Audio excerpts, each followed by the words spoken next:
Hi, this is Mike from Mike's Unboxing Reviews and How To, and on today's video we're going to take a look at the Jginyue. Hopefully I pronounced that even slightly correct.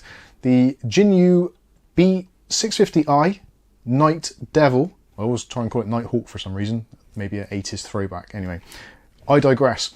This is potentially the cheapest mini-itx motherboard on the market right now. I actually managed to pick this one up from AliExpress for around about £78, including local shipping and taxes.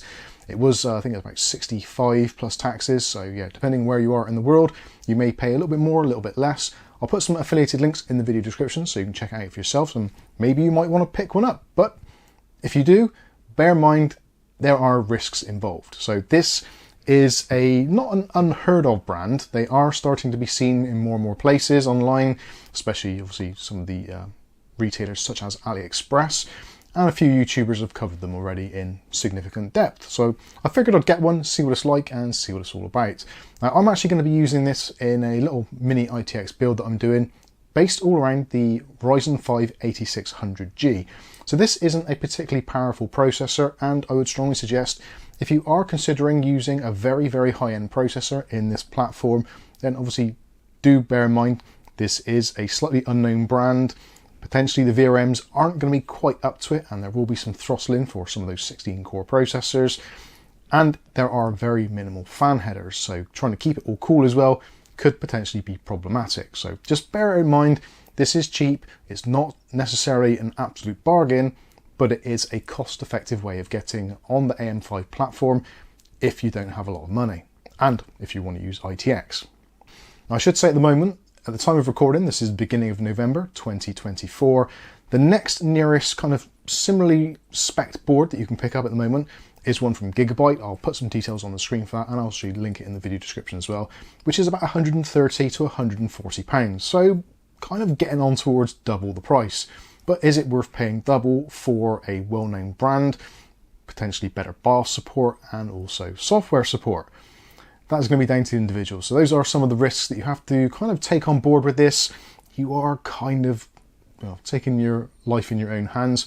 If you're going to be building a system as a supplementary system, or just like something to watch media on in the front room, whatever, it isn't going to be your main PC, then I think it's absolutely fine to take a bit of a gamble on it. If this is going to be your sole and only PC, I certainly would recommend using a little bit of caution and have a look around first.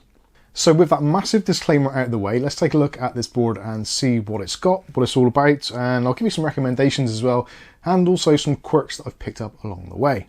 So starting off with the packaging, as you can see, it's a very basic packaging as you would pretty much expect. It just tells you what is actually in the box. So the B650i Night Devil.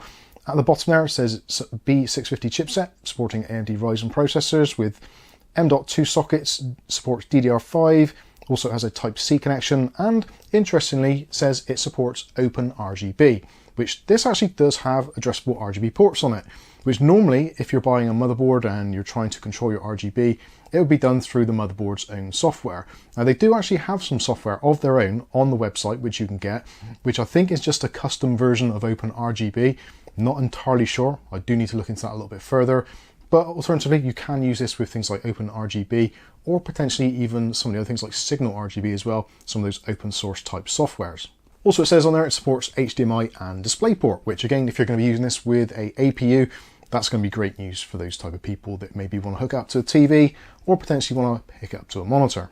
On the back of the box is basically exactly the same, and on the side all you've got is the website address. So if you want to get support for this product or find out any more about it, then you can go to that website. Again, it's linked in the video description so you can check it out for yourselves.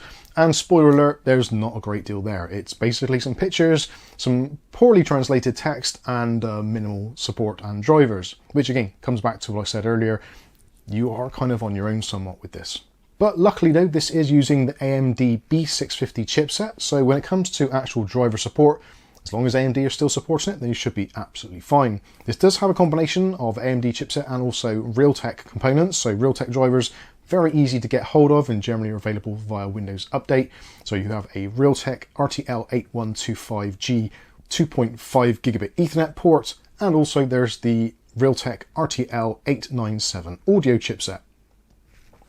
Also included in the box, there's very minimal stuff, but there is a single lonely SATA cable if you want to use it. There's also a I don't really want to call this an owner's manual because clearly it isn't. It's more of a flip out pamphlet, but it does give you a little bit of an idea of what the board is all about. Unfortunately, it all does appear to be in Chinese, so there's the occasional English word in there, but other than that, you're kind of on your own, like I said previously. Also included in the box, there is actually a Wi-Fi antenna mount. Now, this doesn't come with Wi-Fi as standard, which some people have complained about due to the way that these items are often listed on some of these Chinese wholesalers. So yeah, it does have ports to allow you to install a Wi-Fi card, and it comes with a Wi-Fi adapter bracket. So this will take a eKey M.2, which we've covered on the channel previously. So if you've got an old motherboard knocking around somewhere which doesn't work anymore, but it's got a Wi-Fi card on there, you could transplant it from that. I've actually done that on here. I've got an old MSI motherboard which is long since deceased, so I've just put a really basic Wi-Fi card on there just to give me Wi-Fi and Bluetooth support should I need it, but it doesn't come with any Wi-Fi card pre-installed as standard, so I just want to make that perfectly clear.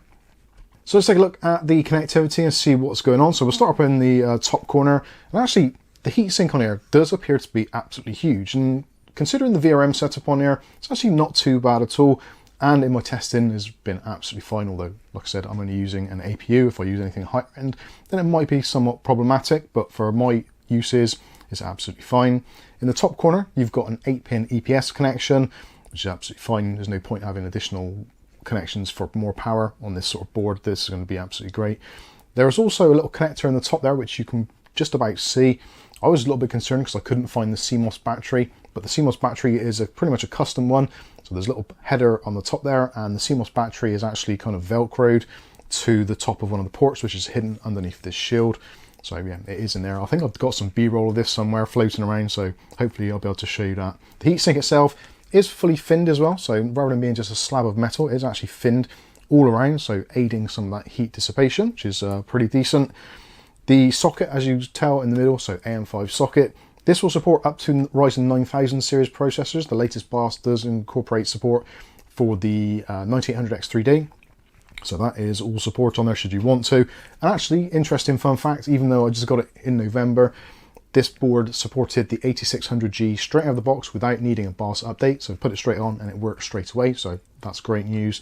Also, in terms of BIOS updates, potentially that is going to be problematic for some people because depending on how old the board is and what processor you're putting on it, there isn't a BIOS flashback utility for this particular board. Now, we have done a separate video showing you how to update the BIOS if you do have a already supported CPU.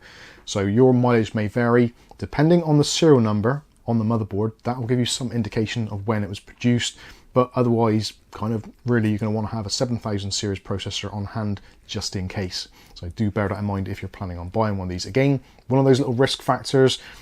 Yeah, we had this before with like B450 boards years ago where they didn't have BIOS flashback, but they've learned their lessons from then and added it on a lot of boards.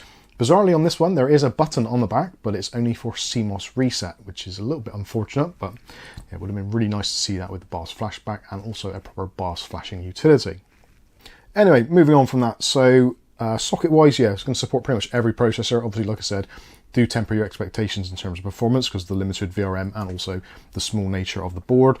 At the top, you've got two 3-pin 5-volt adjustable RGB headers. Again, going back to what we said about open RGB or signal RGB potentially, so you can use those.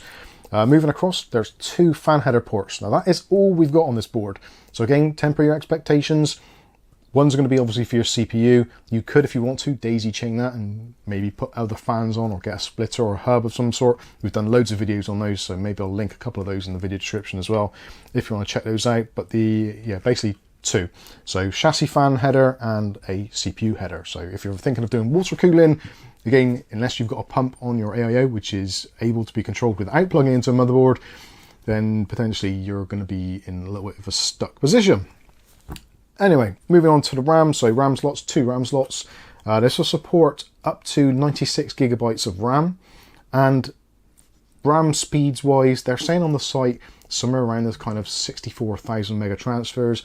Realistically, if you're going with AMD Ryzen, you're probably best off sticking around 6,000. AMD have publicly stated that is the sweet spot. And certainly I've used some Corsair Vengeance, DDR5 32 gig kit running at CL36, I think it was. And that worked absolutely fine in the Expo settings. The board does have option for XMP or Expo. but as we've mentioned previously on other videos, ideally if you're going with the AM5 platform for stability and to save you pulling your hair out, I would certainly recommend getting RAM which is Expo certified. Moving across from there, so 24-pin main power connector. Underneath that, USB Type-C for your front panel. Underneath that, USB 3, so that's your Type A headers on the front of your case.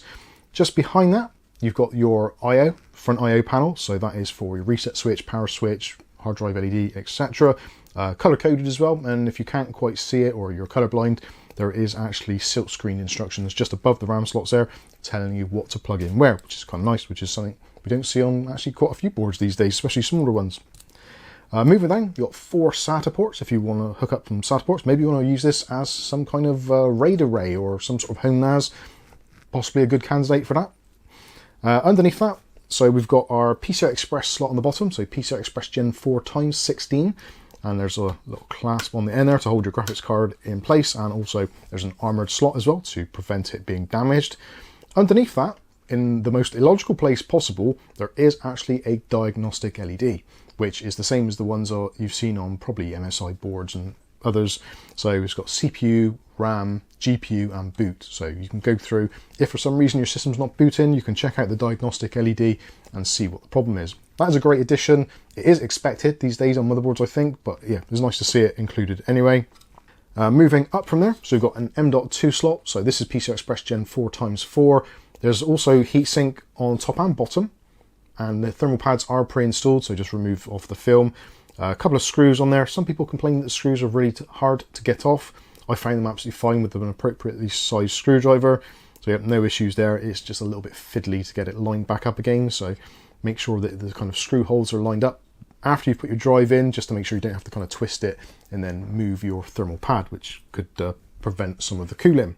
Moving across, so there's 3 headers actually down here, which are basically, well, I found them very hard to work out what they were.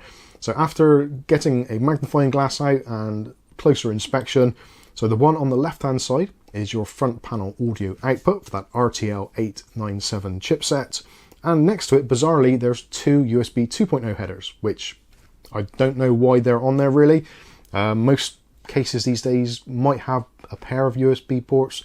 It's rare that you're going to need to use 4, but they're there if you want to use them. So a bit of USB expansion.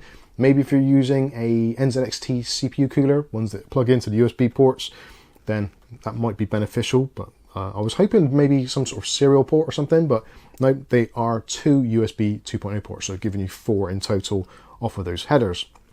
At the bottom, you've got your RTL 897 chipset for audio, and you've got some Chain X capacitors for the audio solution. Not the best, but they get the job done. On the back of the board, not a great deal to talk about, but there is another PCI Express Gen 4 x 4 M.2 slot. Nice as well that on this board, all of the screws are pre-installed, so you don't have to worry about finding them in the box. They are actually screwed into the board, which I wish more manufacturers would do. It's quite a nice little feature, but other than that, your CPU retention mechanism on the back, and that is kind of it. Now looking at the rear I/O, so not particularly interesting here, but most of the bases are covered, apart from obviously, like I said, a BIOS flashback button, which would have been nice. So you've got your DisplayPort output there, you've also got HDMI. In between that, there is a CMOS reset switch. I really wish they could have repurposed that for BIOS flashback. That would have taken a lot of people's worries out, but yeah, unfortunately it is just for clearing the CMOS. Next up, we've got USB 3.2 ports, and also then you've got another 1 and a Type-C next to that. So again, USB 3.2. A couple of USB 2.0 ports. Above that, we've got our Realtek RTL 8125G 2.5 gigabit Ethernet, also supporting 1 gig and 10100, all that kind of stuff. You can see there the 2 Wi-Fi antennas. Those are the ones which actually come in the box, but they're not connected to a Wi-Fi card. So they do come included, they're not pre-installed, so you do have to do that, which is a little bit fiddly. You do have to remove this backplate or the I/O shield and the heat sink and all that kind of stuff, which actually is pretty easy to do. So 2 screws there, that removes the heat sink, and also another 2 screws there, that removes the I/O shield. If you take all those out, it's pretty easy access. Again, hopefully I've got some B-roll shots of that from when I did it a little bit earlier. Talking of audio as well, so the audio solution, not a great deal of ports on here, but I think it's pretty much what people need these days. So you've got your optical out, SpeedIF, which if you're using this as a media center is going to be fine for getting audio into your surround receiver. You've You've also got a line out and a microphone in, which pretty much covers most bases. So there you go, there is a tour and overview of the Jginyue or Jginyue, or however you pronounce it, B650i Night Devil. I think it's actually quite a nice little board, and I have done some very, very basic testing. I've put Windows 11 on here, done an install with the 8600G. It downloaded all the drivers as expected from Windows Update, or just doing the AMD chipset drivers. That all went very nicely. There was no kind of unknown devices or anything, so don't worry too much about software. Obviously, I didn't really test the RGB to its fullest extent, but like I said, there is RGB software on their website, or you can potentially use OpenRGB, Signal RGB. You don't need dedicated motherboard software to do that. If you're putting this in an ITX build, chances are you might not be using RGB anyway, so it's nice that the ports are there. I would have probably rather seen maybe one of those ports being removed and have another, maybe an AIO header for water cooling, because water cooling in ITX is a pretty good idea most times, because it is very small, so you want to have that thermal mass. But again, depending on what it is you're using it for, how you're going to be using it, this potentially could be an absolute godsend, or it could drive you absolutely bananas. So depending on what you're doing, obviously compatibility with certain processors and certain RAM speeds are always going to be an issue with AM5, and even more so with this, because they have clearly got much less of a R&D budget to kind of do bug fixing and stuff like that. But being that this seems to be one of the more popular boards, I'm hoping that they will support it a little bit better, and actually hoping to see what else they come out with. It's quite interesting to see what some of these Chinese manufacturers can come out with for very limited funds. So there you go, that has been the Jginyue B650i Night Devil motherboard. I've been Mike, this is Mike's Unboxing Reviews and How To, and hopefully we'll catch you in the very next video. Thanks for watching.